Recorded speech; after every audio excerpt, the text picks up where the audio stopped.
What's up, guys and gals, and welcome back to the Nerd Castle. My name is Splattercat. Really happy to have you here today as we got to check out State of Decay 2, a game that debuted on the channel probably 3 or 4 years ago at this point. It's been a while. Well, this is the sequel to that game. I spent about 8 to 10 hours with it, so I do have some experience as to what I'm going to be doing, and I'll try to talk you through it as we play through the game. If you wanted to get it for yourself, I got links and things like that down below for you. I did want to warn you, this probably won't be a full playthrough. I am playing it through. The nice thing about this game is there's multiple maps, and so hopefully we'll get a different map than the one I'm playing on Twitch TV. But if you wanted to see a full playthrough, that's where you should swing on through. I got VODs over there, Twitch TV/Splattercat Gaming. You can come hang out, and I've been playing the game now for 4 or 5 days on there in pre-release. But we will do a little bit, and if people are really hyped about it, who knows? Maybe we'll keep going with it. Let's manage communities here. I do have an apology up front. You're not going to be able to see my mouse cursor while we play this game. I've tried like 10 different programs, and not a single one will capture the mouse cursor for some reason. I do have a workaround that does show it, but it makes the game run really, really shitty. And so I wasn't super stoked about that. Luckily, this is not like a mouse-heavy game, so I wouldn't panic about it too much. If it ends up being like a deal breaker for a lot of people, I'll use the workaround, but it's not something that I'm hyped about. We have a couple of people here. This is randomly generated. You can pick whoever you want. It's drawn from a pool of all of the people that are inside of the game already that you can recruit through all of the different playthroughs and all of the randomness. That's right. How's that for a statement right there? Randomness. I'm going to start out with somebody that's good at scavenging. I want somebody that has at least decent cardio and decent fighting. She's a gymnastics teacher, so that works right there. She's got bad wits, which is looting. She's got bad shooting, which is self-explanatory. But she's pretty good with cardio, which is running and sprinting and having good stamina, and she's okay with fighting. And so I think she's got a solid foundation to start out with. This guy is a PC gamer / Halo champion.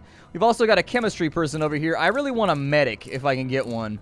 I'm going to look around and see if we can find ourselves a medic because somebody, there we go. You don't even need to be like a good medic. You just need to have some basic level of medical skill because in this game you can't contract the zombie virus. And if you do, it's going to be a big problem and you need somebody that's going to be able to heal it. So there it is. We also wanted to have somebody that is more than likely solid at mechanics would be nice. Somebody that's good at building stuff I think would be alright. Gas station attendant who watched sports. So we've got ourselves Leah, Brittany, and Reba. Kind of a lady squad over here. Let's give it a start.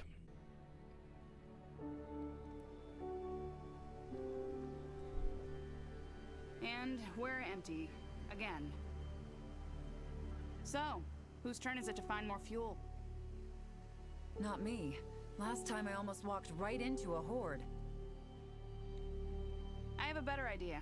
We could settle down here, instead of moving on. I admit it looks better than the last couple of towns we came through. Now that you mention it, it does feel kind of homey. It's settled. This town is where we'll set up our new base. We just have to find a spot that's defensible. Maybe with some room to expand. Sounds fantastic to me. I got no problems with this resolution.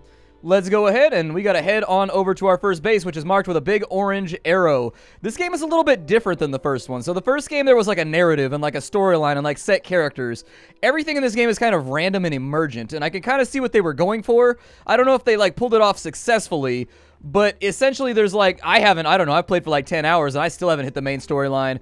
Like basically everybody in your colony has like things that they're into and things that they enjoy and things that they want to do with their lives, and you kind of work on that, and the story comes from that as you pick up more and more survivors who all have differing goals and differing tastes and differing things that they want to do. And so I'll be honest with you, I haven't hit any storyline in my 10-hour playthrough. In all fairness, I haven't hit anything. I've hit little breadcrumbs and bits and pieces, but they were all personal stories for my survivors. No greater triumph or thing that we were working towards.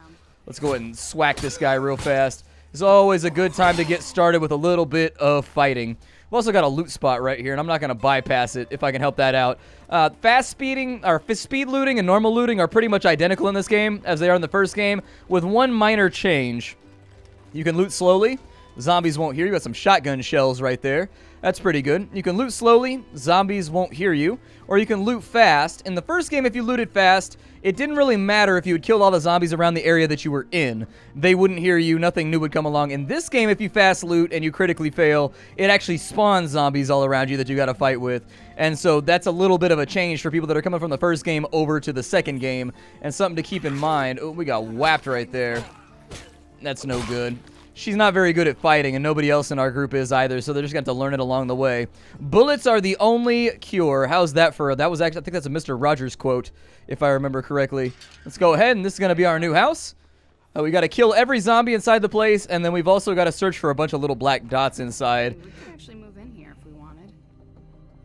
And so we've got 3 black dots downstairs. We got one over here. We got one over here. We got a couple upstairs, and it sounds like we got some Zeds around as well. So I'll do my best to get rid of them as we move forward.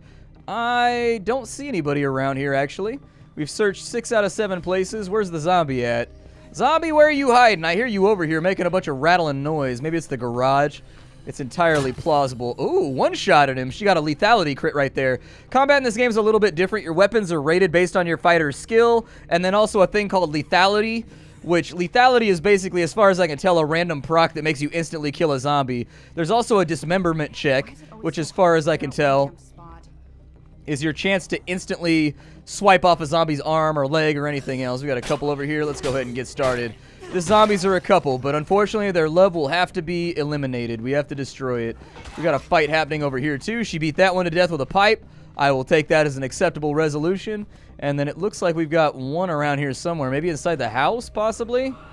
I don't know where this zombie's at. He's hiding around here somewhere. We also got one trying to bust through the gate on this side. Oh, that wasn't what I wanted. That wasn't what I wanted at all. I wanted to booyaka the gate and knock them backwards.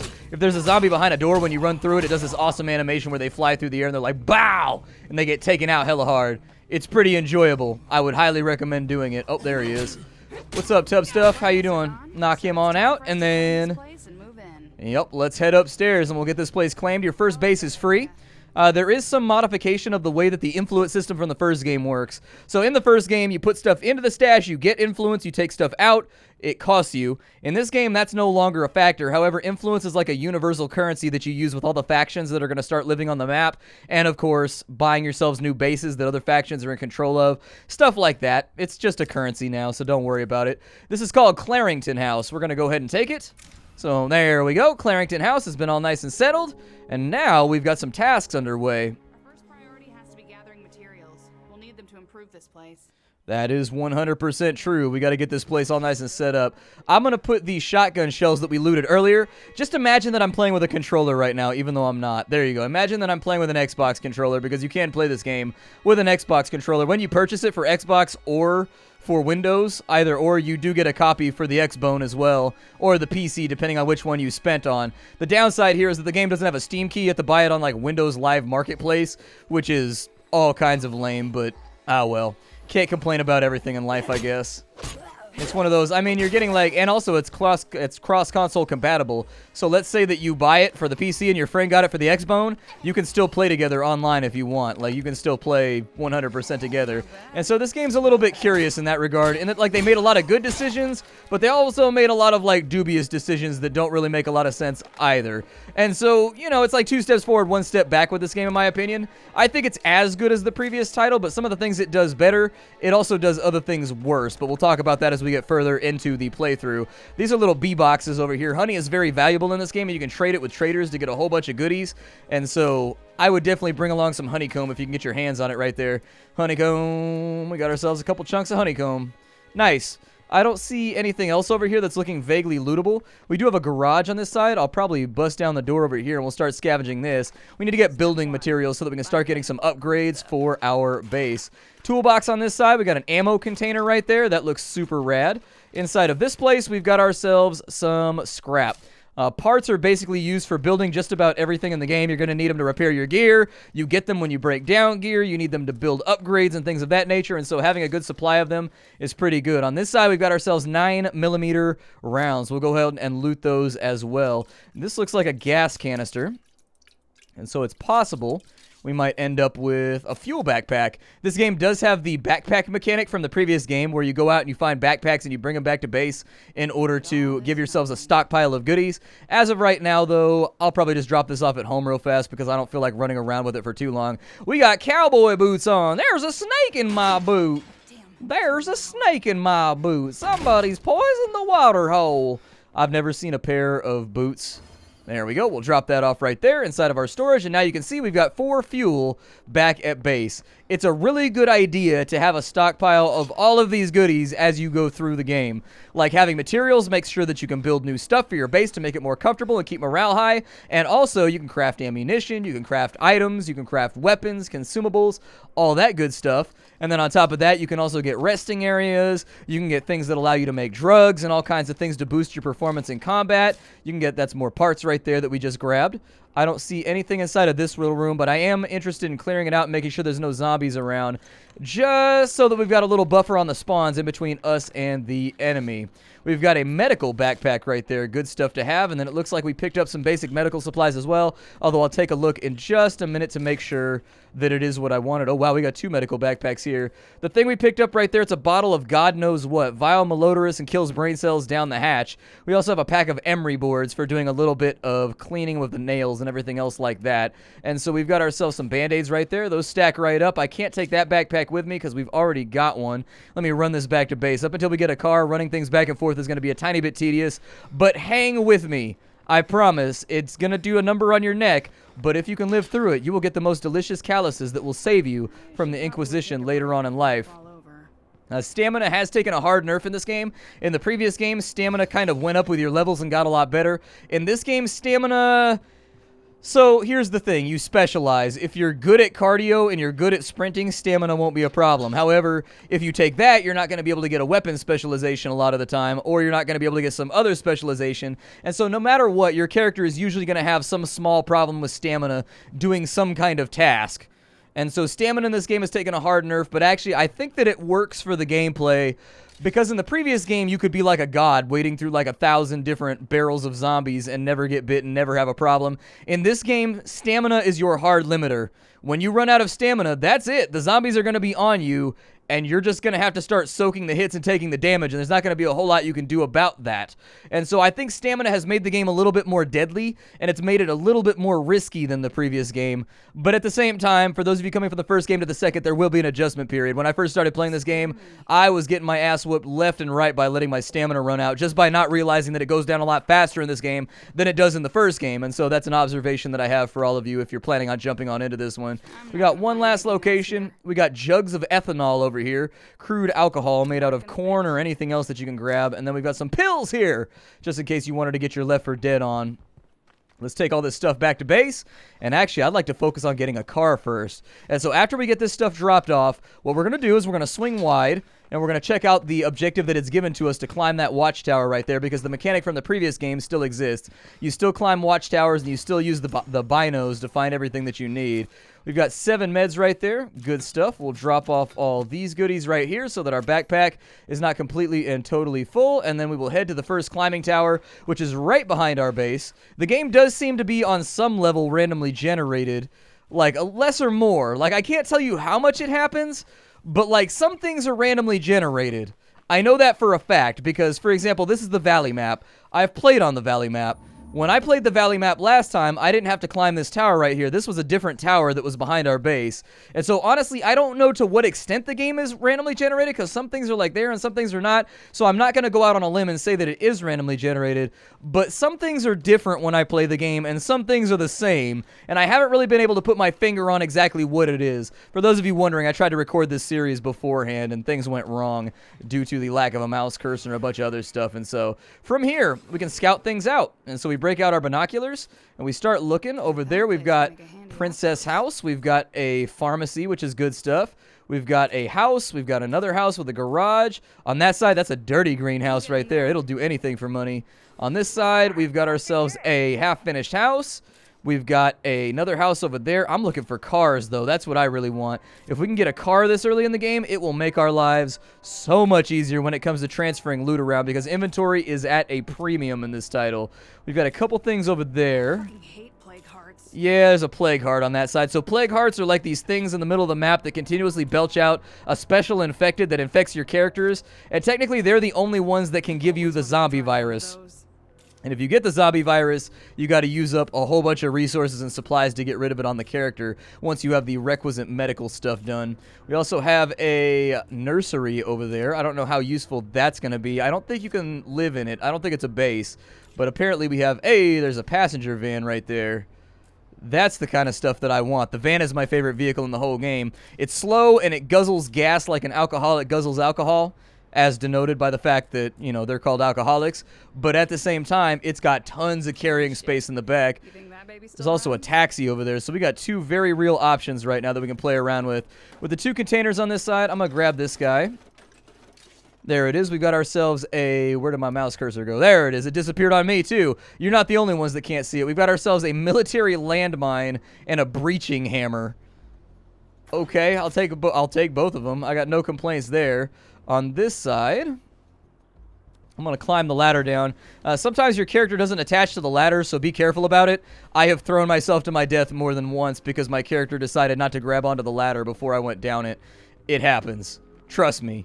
It's just don't move too fast. Walk up to the ladder slowly when you're on something high enough to kill you, because fall damage is a thing in this game, and damn does it hurt. We got some more parts right there, and we got ourselves a tube of fireworks just in case we wanted to have ourselves a good old rowdy how and explode some shit. It is the American way. Over here we got a barbecue place. That truck looks functional to me right there out in the front. That doesn't look like a placeholder truck. That looks like a perfectly good Rames vehicle. I do like the truck, though, too, man. It's a pretty good vehicle. Let's level up our fighting slightly by whooping that ass. How's this truck doing? It has fuel? Oh, nice. We're bringing this one back to base with us. Okay, so let's hop out of this yellow truck right here. And then we've got gas in the back, which is great, so we can refuel. We can use it to store items, which is fantastic, just in case you need a little bit more inventory space to get things done. This is a barbecue joint over here. It shouldn't have any building materials, but it will more than likely have a ton of food, and that's one of those other things that we're zeroed out on. And if you bypass any days without food, people start to get real crotchety and upset. I get real crotchety and upset. I hate going hungry. I've done it before. It sucks. I don't recommend it. We got a duffel bag over here. What's inside the duffel? We have a soda can bomb and some craft beers. I do enjoy craft beers. Those are going to be trading items. Once we get traders a little bit later into the game, it's going to be really useful. That's one of the #1 ways to generate tons of currency, is just dumping luxury items on random traders. It also makes them like you more, and it gives you a ton of influence that you can use to buy new bases, buy new gear, and get all the stuff that you want. The other thing that I'm on the lookout for right now, we got a Molotov cocktail right there, and then we've also got ourselves another stack of parts. I will turn down neither of those objects. They both sound great to me. Let's continue looting on this side.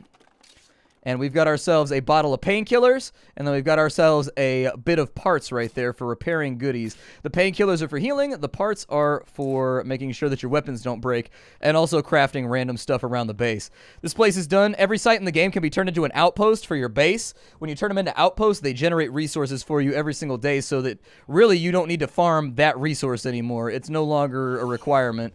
Now let's take this Zed out too, because it's going to be important to level up fighting. So she's on 3 stars fighting right now, and killing zombies has given us 5 influence. This is a... what is this right here? This is a Tartan Mart. We can find all kinds of random goodies inside the Tartan Mart. Always check the trunks of cars too. The trunks of cars, they don't look like they're lootable, but they're definitely lootable a lot of the time. We've got some random parts right there that we can throw into any of our vehicles. Can I loot the back of this semi right here? I don't know if I can. We got food on the back of us, but hey, we got a vehicle now, which means we can get in between 2 points much more rapidly than before. This thing is full up as far as I know, right? Yeah, we're full up over here. So I'm going to take the snackies. I'm going to drop the backpack in there just to make sure that our stamina doesn't get worked on too hard. And then this truck is very, very nice too. I tend to like the heavier vehicles in this game. I tend to find them to be a little bit more useful because inventory space is the one thing you never have enough of, like ever in these games. Like I never have enough... like, ever. I never, ever, ever have enough inventory space when I'm trying to move objects. And it just, like, gets on my nerves. It drives me nuts. Let's go ahead, and I'm going to park this in the parking spot. That's right. Our house has a parking spot. And if your house has a parking spot, that gives you a unique benefit in that you don't even need to go inside anymore to put your loot inside the stockpile. You can just hop up out the whip, and we're going to go ahead and work on this dude real fast. Because I am not trying to get bitten today. He's down. And then what we can do is we just press the T key on all of this, and it'll go straight into our stockpile. And so I don't even need to go inside, really. I can just instantly transfer this stuff right here from the truck. Really, really nice quality of life adjustment that they've made to the game that allows you to get things done very, very rapidly. This game does function on the exact same time scale that the previous game does. The longer you are out scavenging, the more tired your characters will get. And when they get tired, they lose stamina and they can't scavenge anymore. This construction site over here looks like the place to get materials. So, I'm going to make a bunch of noise. We're going to park the truck out front, and I'm going to get rid of this lady real fast. Heads off, and then with these guys right here, oof, caught that one right to the side of the head. That's no fun. Ain't nobody trying to catch that cold-ass undead two-piece right now, but apparently I did. We've also got another enemy on this side, and bow, he's down. Another one on this side, but our stamina's looking a tiny bit low. Whew, I'm trying to level up this fighting skill. That's what I really want more than anything else, is I need our fighting skill to be solid. This place has a watchtower, and there's the repair van that we were looking at. Might be worth it to drive that back to base just so that we have a backup vehicle as well, so that if we know we're going to be moving a whole bunch of materials around, we can get it done a little bit more effectively. Inside of this place, we have ourselves more scrap. We have a small lootable container right here that'll probably give some form of electronics, I think, maybe? Nope, nothing inside of there. We got skunked on that one. I suppose that's life. Ooh, I just spawned zombies on me. There's materials right there. That's what we were looking for. And then the final looting spot is we have zombies trying to come through the back door. Well, surprise! Go ahead and pull that dude's dome off. Do the same thing to him. They have added more fatalities to this game. In the first game, there was only 1 or 2 fatalities. In this one, there's like 4 or 5, and they vary by weapon type too. Blunt weapons have different fatalities than edged weapons. I don't see anything lootable in here. Nothing is shining like a shiny demon in the middle of the road at me. And so maybe it's outside? It's possible. We might be able to rip something out of one of these outside. Sometimes the loot spots are outdoors. Sometimes they're up on the roof, too. Does it have a climbing spot? Can I get up on the roof? I don't think I can. Up on the roof. Nope, can't get up on the roof. Let's drop this off on this side. Materials backpack can go inside of there. And then we have another Zed on this side. I'm going to go ahead and take care of her. And down she goes. Rough day to be her, but our standing went up from it, so that's good. Kind of bummed out. Oh, it's the first aid box over here. I walked right past that. I don't know how I missed that so badly. Some free pills off that one. Sounds good to moi. Then, what we're going to do is we're going to check out this little area back here. Obviously, I'm going to check the back of the van. How much gas does the van have? The van needs gas, so we're going to have to refuel this before it's going to be useful to us. But we'll worry about that later. We got some improvising Banksies back here. We've got a repair kit, which is for repairing vehicles. We've got some more scrap, and we've got a tire iron, which, depending on whether your character is good at, like, beatdowns or slash downs, kind of depends. Hey, we maxed out cardio. That means we can go to this menu over here, and we can select Brittany. And as we select Brittany, we can go to the cardio menu right here, and we can specialize it. We can either take acrobatics, which means we can dodge and climb faster and have less stamina, or we can sprint to cost less stamina, and fatigue happens more slowly. I'm going to go with marathon because that seems a little bit better to me. And so there it is, and now Marathon will start leveling up so that you get even more bonuses. After you get to the top of that, though, unfortunately... Oh, wow, there's like a little military cache down in here. I suppose that's why it says abandoned military stash. That would make a whole lot of sense. Her wits is leveled up, which means she loots a little bit faster, which is definitely something that I'm down with because the loot speed in this game can be a headache. We've got an ammo backpack right there. We've got an M17. We've got 20 rounds. We got some other goodies right there. We also have one more thing that can be looted in this area, although I personally am not super sure where it's at. It looked like it was maybe on the other side, maybe up top possibly. Let's look. I feel like it's possible it might be up here. Or maybe I just walked right past it. I don't know.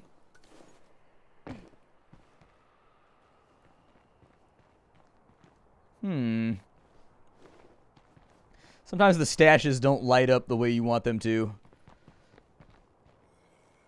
They can be quite hard to track down every now and again. Oh, it's inside the crate. There it is. There it is. I knew I'd find it eventually. It was only a matter of time. But yeah, we're just about out of time for the day. My name is Splattercat. Thank you for joining me here for State of Decay 2. Hope you guys have enjoyed this little this little runway to the game, I guess. We will be recording a few more episodes so that you can check it on out. But I am playing it live on Twitch TV every single day for the next week or so, and I'd love to have you, so feel free to stop by. If you enjoyed this video, please go ahead and drop a like on it. It helps me out as a content creator more than you know. It really sincerely does. Aside from that, though, I ain't got a whole lot more for you. I will see you later. Thank you for stopping on in, and hi-do, everybody.